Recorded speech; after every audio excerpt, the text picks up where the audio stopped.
Hello there everybody and welcome back to Movie Squirm. Today I'm going to be reviewing the 2024 film Beetlejuice Beetlejuice, and this is directed by Tim Burton and stars Winona Ryder, Catherine O'Hara and Jenna Ortega.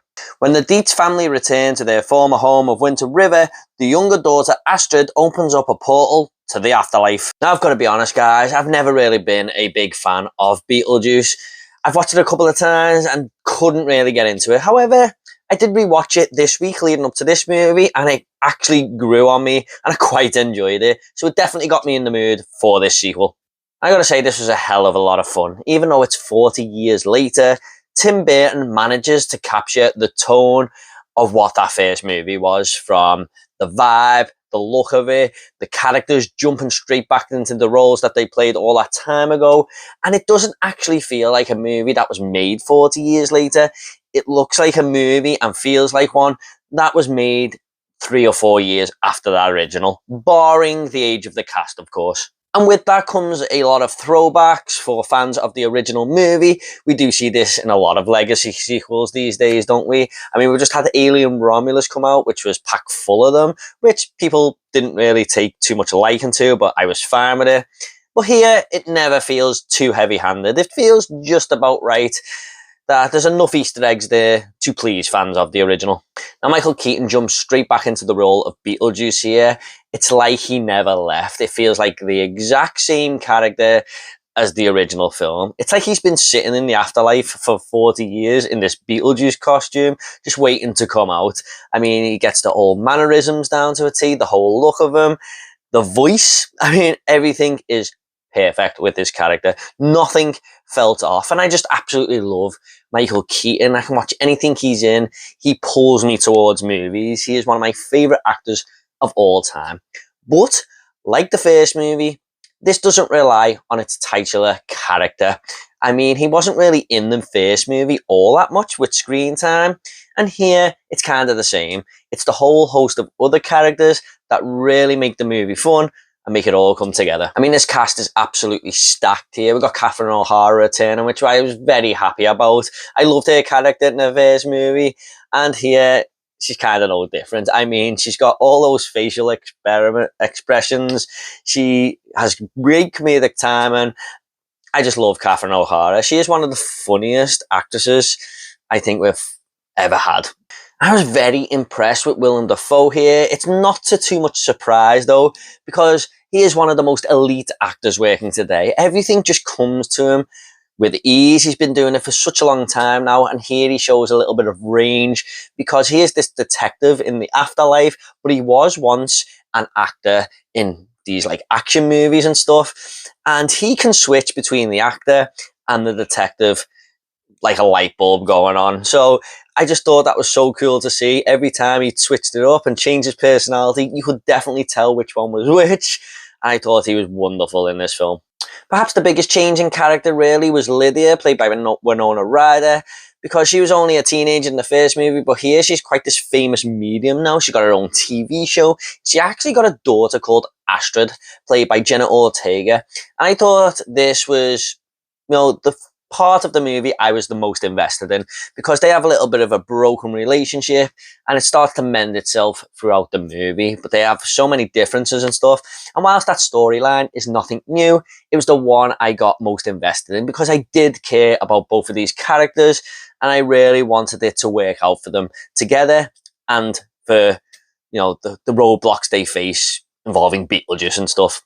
And the story itself is fine. I mean, I guess it's nothing too drastic or anything, but I do think it differentiates itself from the first movie storyline. Even though it all looks the same sort of tone and feels like a sequel, I think it's worthy of this. It doesn't feel like a cash grab. It tries to do something a little bit different here, especially involving Beetlejuice, because he's the one who comes after people, but here, someone is actually coming after him. So it's him sort of chasing these characters, but he's got to watch his back as well because there's someone on his tail. I thought that was an interesting dynamic of the film. And the afterlife whole thing is explored a little bit more here. Nothing too drastic, nothing too deep in the lore, but enough beats were added to see how it works a little bit more here. And I especially like the whole Soul Train thing going on. Now, of course, this movie switches between the present and the afterlife, kind of like the first movie did. We go back and forth. And This is where some of my favourite parts of the movie were, because in the first movie I loved seeing all these characters who had gone to the afterlife and how they died, and it is no different here. There's literally a guy who's just walking around as a pair of legs, and the top half of his body is in the shape of a shark's mouth. So it's basically because he died in a shark accident. He's walking around with these legs and half his body missing, and it's just blood squirting out everywhere he goes. So fun to see. We also have a person walking around with a javelin pole stuck through their neck. I mean, I can imagine that to be so annoying, trying to dodge the walls and stuff. And we also have a guy who's got these piranhas attached to him, just flapping about because he died in a boating accident.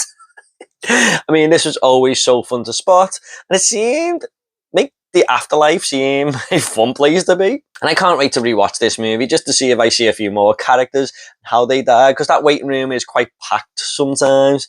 So I think there may be one or two I may have missed. I'm looking forward to seeing the movie again, that's for sure.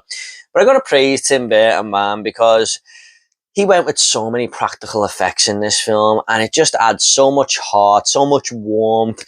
I'm grabbing that 80s decade and pulling it through to the present day.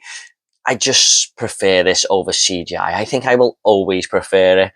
It just works so much better. And he stuck to his guns here. This could have easily all been done in CGI, but it would have looked so fake. And yeah, props to Tim Burton there. But the costume design and everything here is just amazing. I loved the look of some of these characters, and it really made the colours pop on screen. So it's a very colourful movie with Tim Burton's style spray painted all over it. You can definitely tell it's a Tim Burton movie, put it that way. But one of my favourite things about Beetlejuice Beetlejuice is just how hilarious this film was. There were so many times I found myself laughing my ass off in the cinema, and I wasn't alone. I kept turning to my wife and she was laughing as well. We just had such a good time. The comedic one-liners and stuff all just land. There was nothing that really fell flat, and I just thought it was a blast. However, there were a few things that did irk me about this film. Most of them are minor nitpicks, but I've seen a lot of people say there's too many storylines going on in this movie, and I do disagree with that.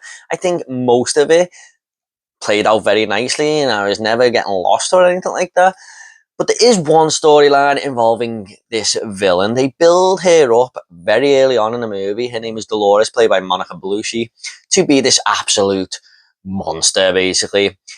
And I thought, oh, she's cool. I like her. She could be a great villain in this movie. Then it doesn't really take advantage of that. It sort of fizzles out a little bit. And I thought that was quite disappointing. I would have loved to have seen a little bit more of her on the screen, causing a little bit more carnage. But the film does focus on other things, which are all played out nicely. It was just this part of the movie that, man, I just wish a little bit more better writing, or, just added 5 or 10 minutes would have flushed their character out a lot better. And talking of the writing, I will say there's a few convenient tie-ups here that just seem very, very easy, that just kind of happen out of nowhere to make other things happen.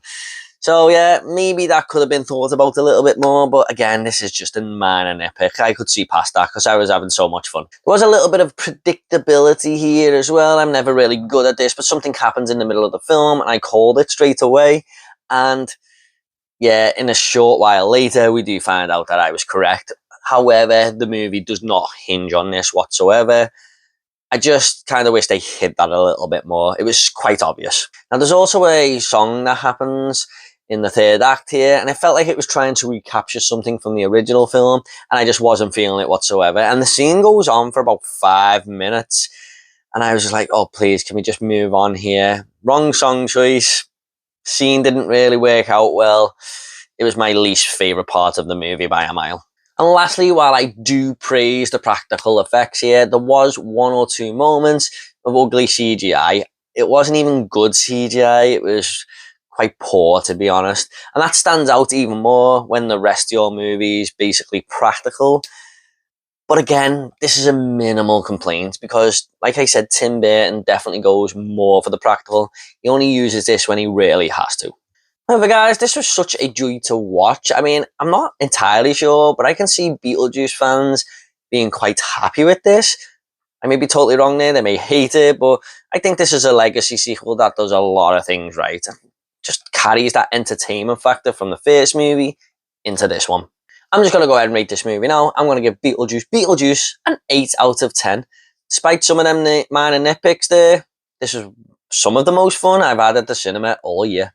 Okay, at the end of these reviews, I always like to leave a little fun fact. Now, a fun fact for Beetlejuice Beetlejuice is that Winona Ryder agreed to do Stranger Things with the Duffer Brothers. However, she did say if an opportunity to make a new Beetlejuice movie comes along, then she would have to take a break from Stranger Things to go and film that, which they agreed, and it did actually happen.